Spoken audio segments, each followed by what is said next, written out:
It's a very significant time. This is the 50th anniversary when Israel captured the old city of Jerusalem. Now, it's important to point that out. They didn't capture the whole city of Jerusalem because they actually already had half the city. They already had the western half of the city. So it was the old city of Jerusalem that they captured. Now, so tonight we're going to point out the significance of this remarkable event, and I hope you'll be able to see from our discussion tonight how wonderful the prophecies of the Bible have been fulfilled. Now, there's no doubt that Jerusalem is the most controversial city in the world. I don't think there's any other city anywhere in the world over which there have been wars fought or skirmishes, disturbances, UN resolutions, you name it. It is the most controversial city in the world. Before we get into the subject, I want to just point out to you what the Bible has to say about Jerusalem. So there's three quotations which tell us what God thinks of Jerusalem. First of all, in the second book of Chronicles, chapter 6, it tells us that God has chosen Jerusalem. So it must be a very important city in the eyes of God for God to choose it. And not only has he chosen Jerusalem, but he's chosen, of course, the people of Israel. They are God's chosen people. Then Psalm 87 tells us that the Lord loves the gates of Zion, which is another name for Jerusalem, more than anything else in the world. And most telling, the psalm says that glorious things are spoken of thee, O city of God. So whatever we may think of Jerusalem, the fact is that it has a very, very bright future ahead of it. May not seem like the case now, but it certainly will be in the future. And then finally, Psalm 48, it says that it's beautiful for situation.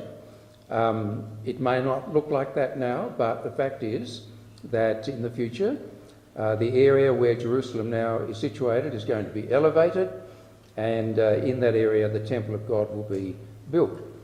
It's called the joy of the whole earth. Well, you wouldn't call that now, would you? It's not the joy of the whole earth. It is a city over which there's much strife and tension. And lastly, it's described there as the city of the great king. Now, we know who that great king is. It's unquestionably Jesus Christ. He is the great king that's going to reign from Jerusalem. Now, a few facts about Jerusalem. 3,000 years ago, it was the capital of Israel. It's been attacked 52 times, besieged 23 times, ransacked 39 times, destroyed and rebuilt 3 times, captured and recaptured 44 times. And yet, today, it is the capital of Israel. So after 3,000 years, it's still the capital of Israel. Now, in that photograph there on the right, you'll see there the little circle with those names attached to it. Salem, Jebus, Jerusalem, the city of David. All of those titles were names given to that ancient area. You see, the modern city of Jerusalem occupies quite an extensive area. If you've ever been to that area, you'll know that Jerusalem is quite a large city. But in that little area there, designated by the circle, that was the original area of Jerusalem when it was captured by King David's army, and also when it became David's capital. That was the place from which David was the king. So it was only a small area, but that was the area that was occupied. Now let's jump forward about 1,000 years from the time when King David reigned over Jerusalem. King David reigned over Jerusalem about BC 1000. Now we go forward to the birth of Jesus. So there's a map of the Roman Empire, and you'll notice there on the right-hand side, you've got the area of Palestine, which is the area of modern-day Israel and Jordan and a few other nations as well. It's interesting to note that in the time when Jesus was born, there were about 750,000 people living in Palestine. So it was a reasonable population. Not like today. The population of Israel today would be around about 8 million. So it wasn't a huge city, but it was big enough. And in Palestine, in Jerusalem, we had the temple. The temple was the central place of worship in the time when Jesus lived. And by the time Jesus lived, Jerusalem was quite a reasonable sized city.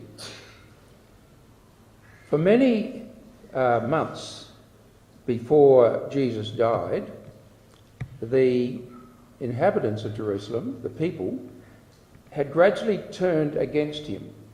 Initially, the Jewish people were very happy with what Jesus was telling them, but then gradually they started to lose interest, and the Jewish leaders, the priests in particular, they were very antagonistic towards Jesus, to the extent that Jesus uttered more than one warning to the Jewish people that because they had rejected him as Son of God, because they had rejected him as their future king, then times of trouble were in store for them. So here's on the left-hand side a prophecy from Matthew, where Jesus is talking to the Jewish people, and in particular their city of Jerusalem. Jerusalem, Jerusalem, you who kill the prophets and stone those who sent to you, how often I have longed to gather your children together as a hen gathers her chicks under her wings, but you were not willing. So he's depicting himself as a mother hen. And he says to the Jewish people, I would love to gather you under my wings and to tell you about God, to tell you about the Bible, to tell you about the promises made to the Jewish people. But you wouldn't listen to me. You didn't want me. And as we know, they eventually called out for his crucifixion. And so there on the right-hand side, we have a later period, not much later, where in John's Gospel, he describes how the Jewish people actually cried out for the crucifixion of Jesus. They cried out concerning Jesus, away with him, crucify him. The Roman governor, Pilate, said, shall I crucify your king? He was called that in the Old Testament. We looked at that in Psalm 48. The chief priests, now note that, the chief priests answered, we have no king but Caesar. They refused to recognise that Jesus was their king, promised to them in the Old Testament. So Pilate handed Jesus over to be crucified. Now, not long before that, Jesus had actually uttered a warning to the Jewish people. We read that tonight in Luke chapter 21. And this is the warning. When you see Jerusalem being surrounded by armies, you will know that its desolation is near. Then let those who are in Judea flee to the mountains. Let those in the city get out, and let those in the country not enter the city. So Jesus warned the people of his day that because of their wickedness, because the fact that they had rejected the Son of God, then Jesus knew that a time of punishment was coming upon them. And although it didn't happen straight away, in fact, the destruction of the city of Jerusalem did not take place until about 40 years after Jesus uttered these words. But the fact is, it happened. In AD 70, the Roman armies came down into Israel and they besieged the city of Jerusalem. Jesus said that Jerusalem would be trampled underfoot. Jerusalem would be attacked, destroyed, and it would lay in ruins for a long time. And we don't have to doubt the historical facts. You don't have to turn to the Bible to read about the sacking of Jerusalem in AD 70. You can turn to many historical accounts which tell us that the Romans attacked the city in AD 70. They destroyed it, and most significantly, they destroyed the temple, their central place of worship. It has been recorded that the Roman soldiers, they wanted to get all the treasures out of the temple. And so to get at the gold that was there, they tore all the stones apart. So all the stones of the temple were pulled apart, thrown down. There wasn't one stone left standing. The whole temple was totally and utterly destroyed, just as Jesus had predicted.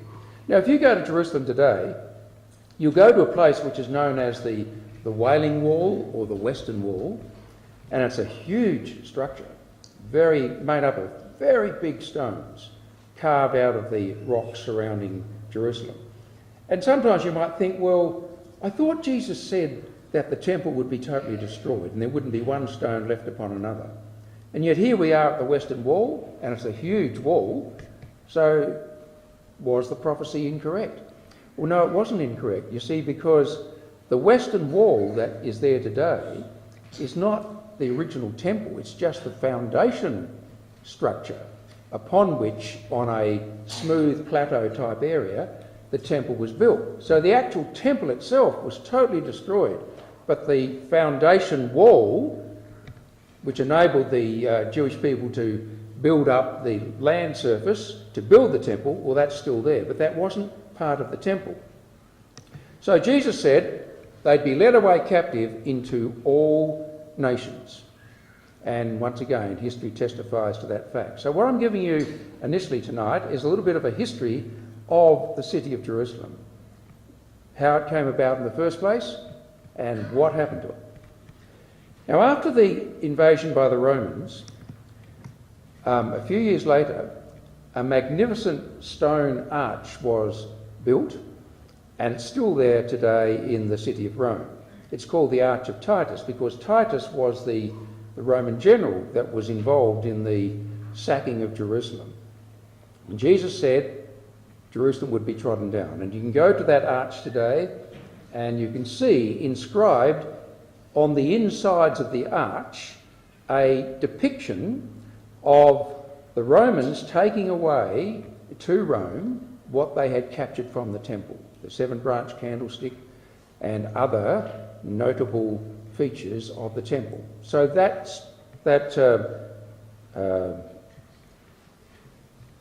I'm trying to think what you call it, engraving, say. That engraving inside the arch of the Arch of Titus, that's an actual photograph of what is inside the arch. It depicts the leaders of Israel being taken captive, along with many of the riches and the beautiful furniture of the temple. Now, the amazing thing is this. As I said, you can go to the city of Rome today and that arch is there. It's been standing there for over 1900 years. A magnificent structure. And yet, we ask the question, where is the Roman Empire? It doesn't exist. Yes, there is the Italian nation, and they have a government. But you know, the nation of Italy today is just nothing compared to the mighty Roman Empire of 2,000 years ago. It's just nothing. And God made a promise that although the Jewish people would be taken captive, they would never ever be completely destroyed. Well, they were scattered. And there on the map is a diagram depicting the scattering of the Jewish people from the area of Palestine from the year AD 70, when the Romans attacked the area, right through to AD 500. Of course, since AD 500, the Jewish people have been scattered even more, and that's why Jews are found in all parts of the world. It was just a complete, total scattering of the Jewish people. And their once favoured and beloved homeland of Palestine, or the Promised Land, perhaps would be a better way of describing it, was no longer inhabited by Jewish people, except, I suppose you could say, just a few here and there, a remnant that held out as very poor people in the land. And talking of the scattering, here's an artist's depiction of Jews fleeing a pogrom in Russia. And what I'd like you to note is this, that when the Jews were scattered, it wasn't just that they were scattered into all parts of the world and then they settled down and lived a comfortable life and they got on with everyone and they became assimilated into the business of the country. They became accepted by all the residents. That wasn't the case, you see. Except in very few places. Wherever the Jews went, they were disliked, they were hated. They were accused of being responsible for all the misfortunes that came upon their host nation. So if there was a famine or a flood or a disease or unexplained deaths of people in a city, the Jews would be blamed. And from time to time, especially in the the nation of Russia, there were what was called pogroms. These pogroms were organised, vicious attacks upon Jews living in villages where people would just rampage through the city and murder whoever they felt like and ransack their houses and steal everything. And this was a government-sanctioned thing. It wasn't as though it was something just decided by the people and the government wasn't involved. The government sanctioned these pogroms. They liked their people to take out their wrath and envy against the Jews. So from the time they were scattered in AD 70 right through to the late 19th century, and even beyond, I suppose you could say, Jews all around the world on a regular basis would hold little religious services in their homes. They'd gather around the table and Father would tell them all about the grand past of Jerusalem and how that Jerusalem was once a beautiful city and how the Jews were once favoured by God and how David ruled over them as a king. And they'd light a candle and the father would pray and say to his family, next year in Jerusalem. And you know, that sort of prayer was kept up by the Jewish people year in, year out for hundreds of years. They always dreamt that one day they would get back into Jerusalem. Centuries rolled by, century after century, and it never seemed possible that they would get back to the promised land. Now here's a quotation from Jeremiah. Behold, says God, I will send for many fishers. So God predicted a time would come when the Jews would be asked, would be drawn back into their land. A time would come when things would start to change. And instead of the Jewish people being kept out of Palestine, the time would come when they would gradually be drawn back to the land. And so initially, fishers were sent. God says in Ezekiel, thus saith the Lord God, behold, I will take the children of Israel from among the heathen whither they be gone, and will gather them on every side and bring them into their own land. Now I want you to notice that when God says he's going to bring them back into Israel, he doesn't say I'm just going to bring them back into a land that they can dwell and once again become prosperous. He says I'm going to bring them back into their own land. You know, all around the world today there are constant discussions held in the United Nations in New York City and in the world press, and world leaders of every nation will always be discussing the issue as to who really owns that land of what is known today as Palestine. Well, who owns it? God said 2,600 years ago, the Jews own it. Not because they just decided to own it. They own it because God gave it to them. You see, God really owns the land. But God said to the Jewish people, I will give you that land. That is my gift to you, so long as you are obedient and serve me in truth. So God was, through the prophet Ezekiel, foretelling a time when they would come back to that land that God had given to them. All right, now we move forward to the year 1897. And on the 29th of August 1897 was a very important congress or a meeting held in Basel, Switzerland. And that meeting was known as the First Zionist Congress on the 29th of August 1897. And the man that organised that congress was a German Jewish man called Theodor Herzl. And he was fervently involved in trying to persuade the Jewish people that they had to get back to their promised land. He wasn't a particularly religious man, but he fervently believed that the area where the Jews once lived and from which David once reigned at Jerusalem, it belonged to the Jewish people. And the resolution passed at that Congress was this: to establish a home for the Jewish people in Palestine secured under public law. Now you just think about this. The city of Jerusalem was sacked in AD 70. The Jews were scattered into all parts of the world. For centuries they kept praying, next year in Jerusalem. And the years rolled by and nothing happened. And yet God had promised in Ezekiel 37 that one day they would go back to their own land. And then 1800 years after the sacking of Jerusalem, this Congress of Jewish people is held in Switzerland. And they decide that they want to establish a home for the Jewish people in Palestine. Now, at the time, Palestine was under the control of the Turkish people. But in the First World War, the Turks were against the Allied forces of Great Britain and Australia and New Zealand. And the end result of the Turks being against Great Britain and her allies was that the Turkish people, or the Turkish army, was defeated. And so whereas they had occupied Palestine and controlled Jerusalem for over 400 years, suddenly the Turkish people found that they were going to lose that territory. Theodore Herzl made this wonderful statement. Were I to sum up the Basel Congress in a word, which I shall guard against pronouncing publicly, it would be this. So what was Theodore Herzl's prediction about the outcome of that Congress? He said this: at Basel, I founded the Jewish state. Now that's a bold statement, isn't it? I founded the Jewish state when it was occupied by the Turkish government and had been for 400 years.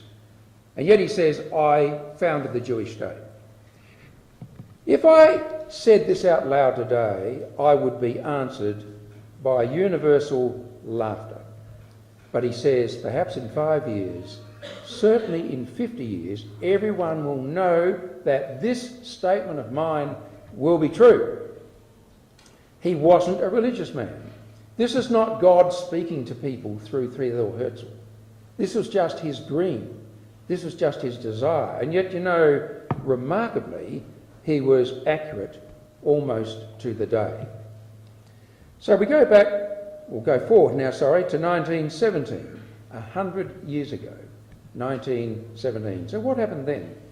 Well, firstly, the British government issued a very famous declaration called the Balfour Declaration.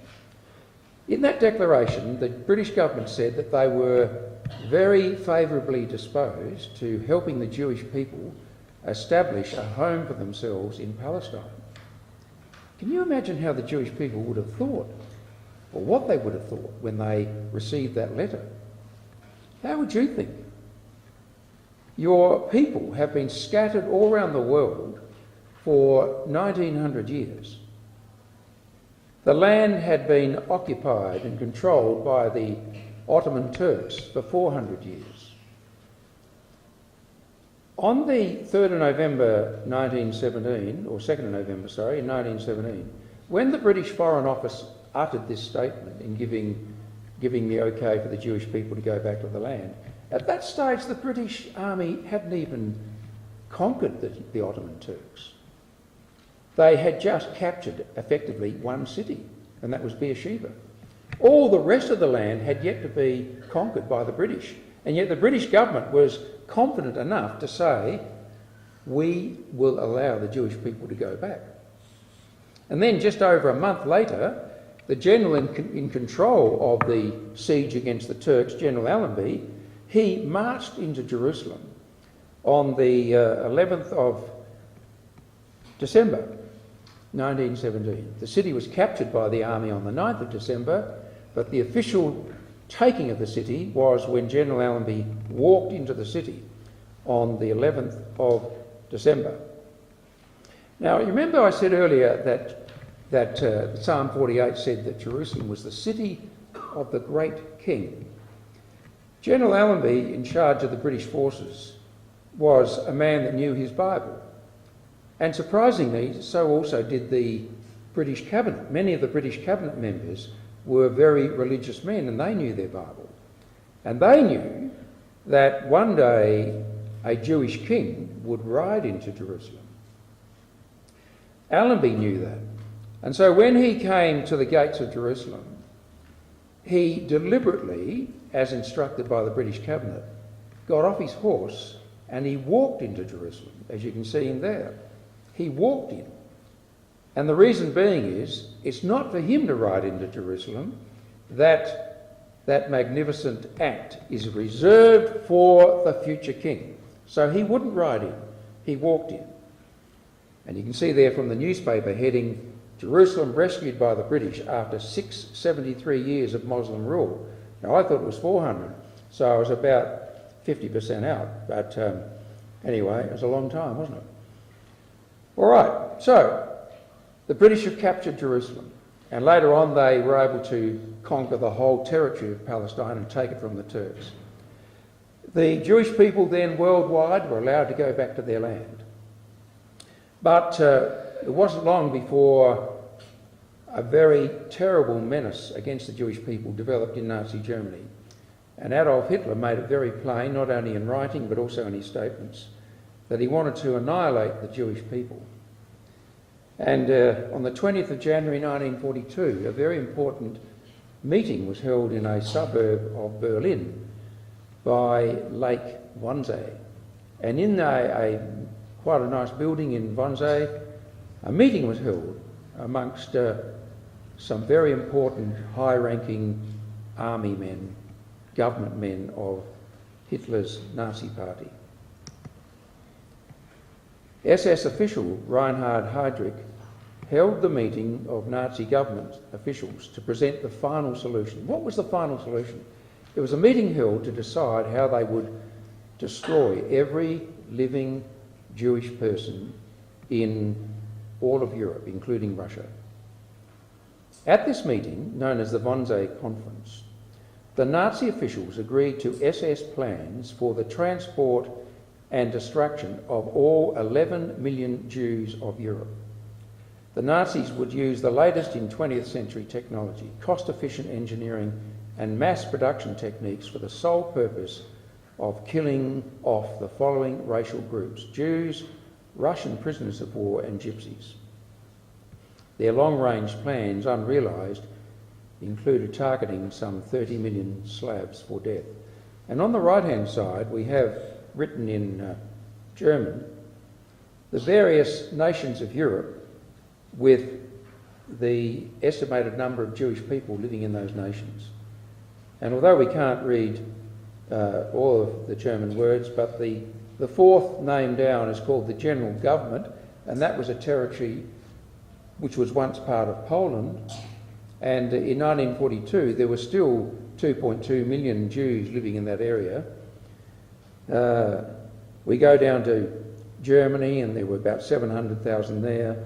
England even, they thought, destroy the British Army, and therefore they would be able to kill the 330,000 living there.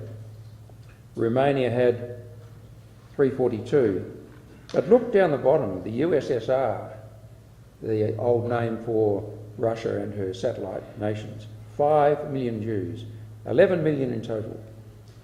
And if Germany had been successful and had been able to defeat the British Army in the Middle East, they would also have destroyed every living Jew in Palestine. That was the dream of Hitler. But we can't forget, can we, the promise made by God. God said, I'll bring them back to their own land. And we have to remember that. So after Germany was defeated in World War II, there was a lot of sympathy for the Jewish people. They had suffered terribly in the Holocaust. 6 million Jews perished at the hands of Nazi Germany.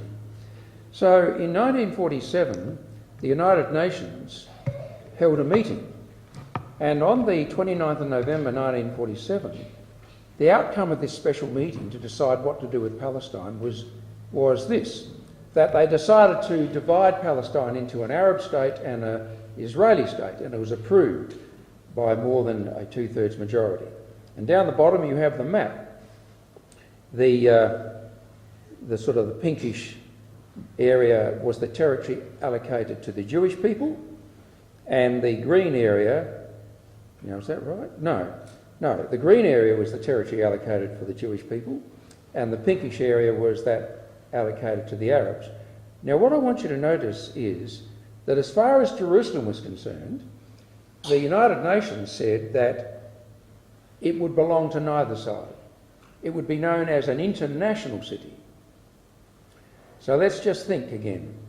Jerusalem was first occupied or first conquered by David and his army 1000 BC. Then, about 500 years later, it was destroyed by the Babylonians. The Jewish people came back, they rebuilt their city and the temple, and then in AD 70 the Romans destroyed the city and the Jews were scattered. Now we're looking at 1900 years later, and the Jews, when they heard the United Nations are going to divide up the land, they may have thought to themselves, well, are we going to get Jerusalem? No, they didn't get it. But I suppose they were thankful that neither did the Arabs. It was to be an international city. I want you to just look at these words taken from the prophecy of Ezekiel in chapter 37. Ezekiel had a vision of a valley of dry bones, and they were so dry that they could never live again by human hands. And yet Ezekiel was asked, Ezekiel, do you think that these bones can live? And Ezekiel wasn't game enough to give an answer. He said, Lord God, you know the answer to that. How can I answer that? And God told him, yes, they are going to live. And even though you think that your hope is lost because of the scattering of the Jews all around the world, God said this in verse 12. Thus saith the Lord God, behold, O my people, I will open your graves and cause you to come up out of your graves and bring you into the land of Israel. And ye shall know that I am the Lord when I have opened your graves, O my people, and brought you up out of your graves. So there was the promise. They were going to come back to their land. Only 6 months after the United Nations resolution, David Ben-Gurion, as the first Prime Minister of the modern state of Israel, stood up in a building in Tel Aviv on the 14th of May 1948 and proclaimed the revival of the Jewish state of Israel. The New York Times said it was the first Hebrew nation in 2,000 years. Well, probably not quite right, but anyway, it was close to it. Now, the day after that proclamation was made, the Arabs attacked the new fledgling state of Israel. They not only attacked Israel, but they said to the Arab people, just relax, we will defeat the Jews conclusively, and all the Jews will be thrown into the Mediterranean, and you can then just walk in and take their land. So that took place a day after the Jewish state of Israel was proclaimed. Well, after many months of fighting, a ceasefire was proclaimed. The Arabs did not succeed in throwing the Jews into the Mediterranean. And in fact, the Israeli people were able to take control of much more land than had been allocated to them by the United Nations. But what I'd like you to notice is this, that as far as Jerusalem was concerned, now it's no longer an international city because the Jordanians captured the West Bank. Now that was supposed to be given to a new Arab state, but the Jordanians said, no, we'll take it. And not only did they take the West Bank, but they also took the whole city, well, the old city of Jerusalem. And even though in the armistice agreement that was signed in 1949, Jordan was supposed to set up a special committee to work out who was going to rule Jerusalem, the Jordanians refused. And for the next 19 years, from 1948 to 1967, the Jordanians occupied Jerusalem. That is the old city. And the Jews, no Jew was allowed into the old city of Jerusalem. So now we're getting close to 50 years ago, 1967, the battle for Jerusalem. It's called the 6-Day War. 6 days because it was all over and done with in 6 days. Now, when the battle started, the Israeli Prime Minister and the army said to the Jordanians, now look, stay out of this war. We don't want to fight with you. We've got enemies, but we have got really no axe to grind with you, so stay out of the war. The Jordanians wouldn't listen. They said, no, we're part of the Arab team, we're coming into the war. So because Jordan came into the war, Israel was forced to fight Jordan, and in the course of that battle, they captured the old city of Jerusalem. They moved in to try and capture the city on the 6th of June, and a day later, on the 7th of June, the capture of the old city of Jerusalem was completed. Now, I'd just like to tell you something like a personal history for me, and that is this, that at this time, 50 years ago, I was due to give a talk at the Warradale Community Centre, I suppose you call it, just by the Warradale station. We were having lectures there every Sunday night in preparation for starting an ecclesia. And it was my lot to actually give a talk on the Sunday night when all this was happening. And I remember Uncle Max Lund ringing me up and saying, now look, you're down to speak on Sunday night to the subject, whatever it was, you know, you'll never go to hell or something like that. A fairly sort of basic subject which they gave to beginners. And he said, we're pulling you off that title and you're going to speak about this Six-Day War. And I thought, wow, well, I haven't spoken to this sort of subject. He says, well, you're in it, son. You're giving the talk. So I did it, and I must admit, it really gave me a thrill to speak to that subject. And I think it's so interesting. And who would have thought this? It's almost like a Theodore Herzl pronouncement. Who would have thought that 50 years later, here I am under the auspices of the Cumberland Ecclesia, talking once again about the Six-Day War. It's just a remarkable thing. You know, many things have gone by in 50 years. I've seen Bruce Gerd go from a big man to I really need my magnifying glass on to see. Many things have happened in 6 days. I remember Pete Weller at his kitchen tea evening. He was a young man with a mop of black hair. Look what's happened in 50 years. What did you have? Yeah. And look, I could talk all night about what's happened in 50 years.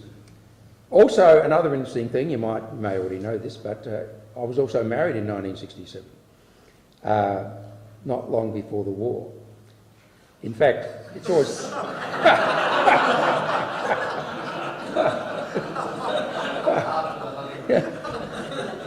I often say I was married in February 1967, and shortly after that there was the war. But anyway, time's running out. I could say more about Pete Weller, but I'll leave it to another night. Do you know Pete Weller used to drive around in about a 1946, was it a Singer Roadster?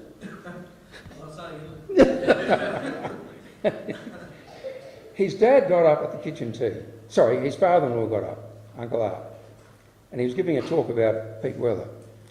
And he said, you know, when Peter was a younger man, he used to like something a bit sporty. And he was referring to his Singer Roadster, like a mini sports car, but could only do about 50 miles an hour, flat out. But then he said as he developed, he got rid of the sporty sort of way of life, and he settled down for something more serviceable, and the more serviceable was Shirley. So she's not a sporty type, she's more serviceable. Right, so after 1900 years, here is the Israeli army. This is the actual shot of the army. You know, for many months I could only get a black and white picture of this, but I stumbled across this coloured one, and it was fantastic. There is the army of Israel. They're ready to move in on the 6th of June. It's a great shot because there in front of them is the old city of Jerusalem. After 1900 years, it's within their grasp. And then the next day, there's great excitement. You have the army generals moving in, the IDF, the Israeli Defence Forces, liberated Jerusalem. They said, we've got back to the city and it's ours, never to part from it again. Then you have a picture of the army emotionally crying, weeping at the Western Wall, the foundation of the old temple. And then on the right you have the Israeli rabbi, the military rabbi, Harav Goren, blowing the shofar, the trumpet, to celebrate this magnificent victory. Incredible victory. 40 years after the British had captured the city 50 years after the British had captured the city in 1917. Here's a little comment given by the mayor, the current mayor of Jerusalem. He said, when the city was captured, my family and I went out to walk the streets of our newly reunited city. I saw the adults around me crying. As a child, I couldn't understand. Only years later did I realise the source of that outpouring of emotion. In that moment, we fulfilled a 2,000-year-old dream. We returned to the roots of our history, the city of David, the Temple Mount, the Mount of Olives, and the Western Wall. We united east and west, north and south. Jerusalem's unity has strengthened us all. And I think when you read emotional comments like that, you get a bit of an idea as to why the Jews will not divide that city again. They've got the whole city. They've got the new city and they've got the old. And they're saying to the world, you can't take that city away from us. It's our city. It is where our great King David reigned from. And there's that famous picture there on the right-hand side of those three soldiers. One's got his helmet off and he's looking at the wall, and you can almost feel him saying, I can't believe this, that we have got this city. And there on the left-hand side is the map. And so you can see the old city of Jerusalem. It's not very big, but it means everything to the Jewish people. Well, there's the outcome of the Six-Day War. Many magazines highlighted the incredible victory. And on the right-hand side, you've got the territory that Israel gained in brown, or whatever colour you like to call it. They got all of Jerusalem, they got the West Bank, they got the Golan Heights, and they got Egypt and Gaza. Well, since then they've given Sinai back to Egypt, they've given Gaza back to the Palestinians, but they kept Jerusalem and they've kept the Golan Heights, and currently the West Bank is a territory under, you might say, administration. They haven't annexed it. So where do we go from here? It's 50 years since the Jews captured that city. What's next? 50 years since the reunification of Jerusalem.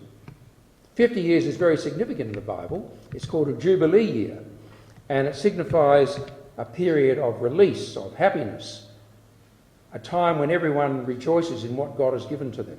And there you have a man blowing the ram's horn to celebrate 50 years. And on the right-hand side, you have an old photograph of the Jewish rabbi blowing the horn in 1967. So we're looking at some significant times, aren't we?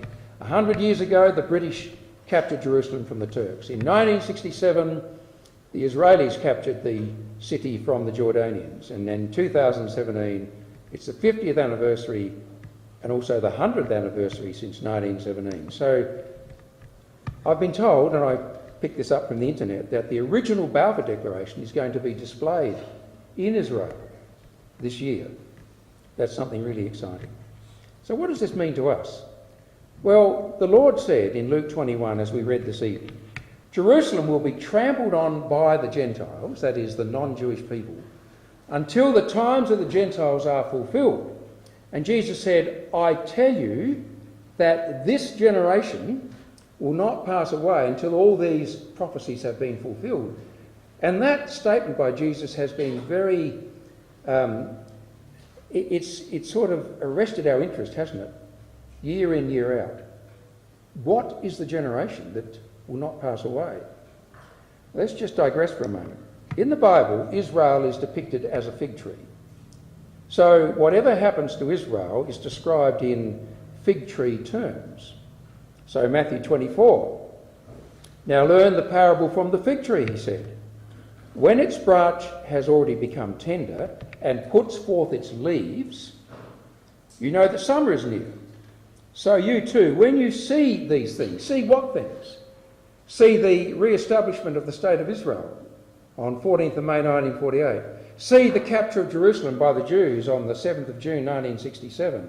When you see these things, know that Jesus Christ's return to the earth is near. So we are living in really significant times. 50 years for us is a long time, isn't it? But to God, 50 years is nothing. It's just like a second in time. Very exciting things are going to happen. And 2017, well, we're halfway through.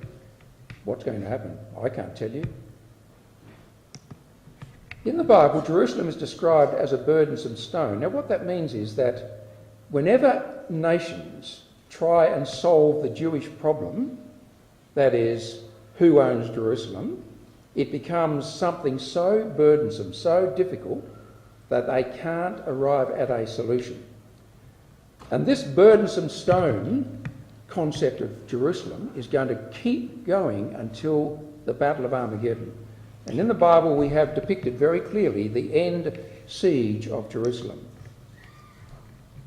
The Prime Minister of Israel was right when he said, after nearly 4,000 years of Jewish history, inextricably tied to this land, almost 100 years after the Balfour Declaration, well, it is 100 years now, 68 years after the establishment of the State of Israel, there are people who still deny our strong connection to the land. So that's why Jerusalem is a burdensome stone. It doesn't matter what Israel does, the nations of the world will not accept her status as being in that land. So that is why Zechariah said, in that day, says God, I will make Jerusalem a burdensome stone for all people. All that burden themselves with Jerusalem shall be cut in pieces, though all the people of the earth be gathered together against it. What do you think Russia's next move will be? Russia is a very powerful nation. And the Bible makes it very clear in Ezekiel 38 that a time is coming when Russia, together with all those other nations depicted there in red, will move against Israel. Why will they move against Israel? Well, the Bible says to take a spoil, to take a prey. And some of that spoil could well be the holy sites that are in Jerusalem. Do you know that a lot of the real estate in Jerusalem, a lot of the holy sites, are Russian Orthodox Church possessions? And I can well imagine the time fast approaching when the church, in cahoots with the Soviet, or not the Soviet, the Russian army, shall go into Israel. And it's most interesting, isn't it, that in the prophecy of Joel, in the net version, that invasion is described as a holy war. Proclaim this among the Gentiles, prepare for a holy war. Call out the warriors, let all these fighting men approach and attack. Beat your ploughshares into swords and your pruning hooks into spears. Let the weak say, I too am a warrior. So when it says it's going to be a holy war, I can foresee the church in connection with the Russian forces cooperating to make sure they get what they want in Jerusalem. Here's a mock paper headline. This is not real. It's almost like that film or play, wasn't it, by Orson Welles, War of the Worlds. Way back in the 40s, I think, in the 1940s in the USA, they had a play on the radio station, and it was about a great battle was taking place in the world, and the people listening to the play were so alarmed they thought it was real, and it just about freaked all the US citizens out of their socks. Now, so I'm just telling you, this one on the left is a mock title, but nevertheless, you can imagine the papers recording this invasion of Israel and the attack on Jerusalem. Jerusalem falls, Russian intentions clearly show, as city is pillaged, inhabitants take captive, prayer vigil by desperate Jews. Well, what does Zechariah say? For I will gather all nations against Jerusalem to battle, and the city shall be taken, and the houses rifled, and the women ravished, and half of the city shall go forth into captivity, and the residue of the people shall not be cut off from the city. But when the nations invade Israel and try and destroy Jerusalem, that is when God says, that's enough.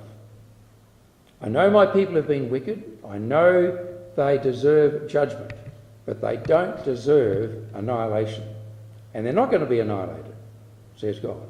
He who touches Israel touches the apple of my eye. And God will roar out of Jerusalem and utter his voice, and the world will shake when they feel the force of the God of Israel. And it shall come to pass in that day, says God, that I will seek to destroy all the nations that come against Jerusalem.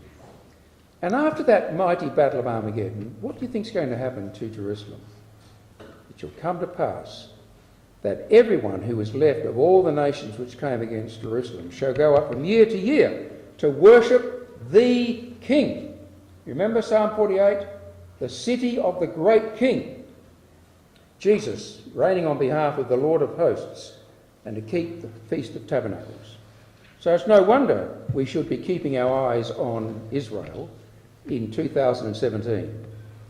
And no wonder we feel the effect of Isaiah 43, where God said that the Jews are God's witnesses. So whatever happens to the Jews, whether they're attacked, whether their cities destroyed, whether they're scattered into all parts of the world, whether they come back to their land, whether they recapture the city of Jerusalem, whether they're going to be invaded again, all of these things are witnesses to the fact that God exists.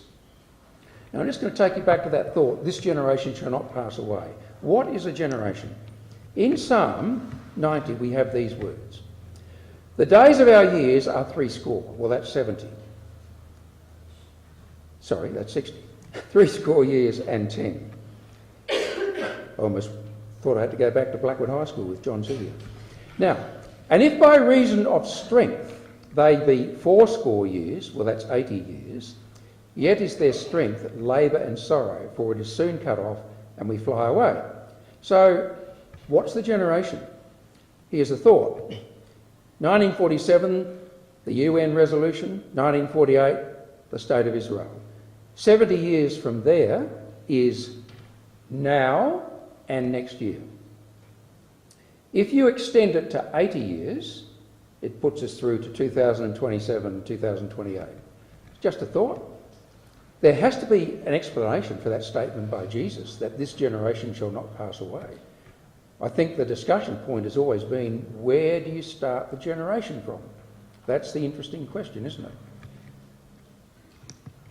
The bigger question is, are we ready for the coming of Christ? And I will make them one nation, says God, in the land, and one king shall be king to them all, and I will cleanse them. And we know that in Jerusalem, when it's elevated, beautiful for situation in Psalm 48, it will be an elevated city. The great temple depicted in Ezekiel's prophecy will be built, and it will be a house of prayer for all peoples. And in that day, the Jewish people won't be hated like they are today. They will be loved and respected. Thus saith the Lord of hosts, it shall yet come to pass that there shall come people, and the inhabitants of many cities, and the inhabitants of one city shall go to another, saying, let us go speedily to pray before the Lord and to seek the Lord of hosts. I will go also, yea, many people and strong nations shall come to seek the Lord of hosts in Jerusalem, and to pray before the Lord. Thus saith the Lord of hosts, in those days it shall come to pass that 10 men, and the number 10 in the Bible represents everything, it's a representative number, so effectively Zechariah is saying people from all around the world, represented by the 10 men, shall take hold out of all languages of the nations. And you can feel the build-up in this. You see, Zechariah's not telling you straight away. 10 men of all languages of the nations shall take hold, even shall take hold of the skirt of him that is an Israelite. No, he doesn't say that. He uses this despised name all around the world. How do you think the Jewish people are looked upon all around the world today? With very little favour by any nation. The name Jew is a name that represents hatred, persecution, Holocaust. But God says the day is coming when people all around the world shall go up to someone who once was a hated Jew, and they'll say to that Jew, do you know what? We want to go with you to Jerusalem, and we want to worship God there in Jerusalem, for we have heard that the God of all the earth is with you, of all people, you. What a fantastic quotation that is. Good news. Jerusalem, centre of conflict, yes, but centre of peace. And the final message for us tonight is, pray for the peace of Jerusalem. They shall prosper that love you.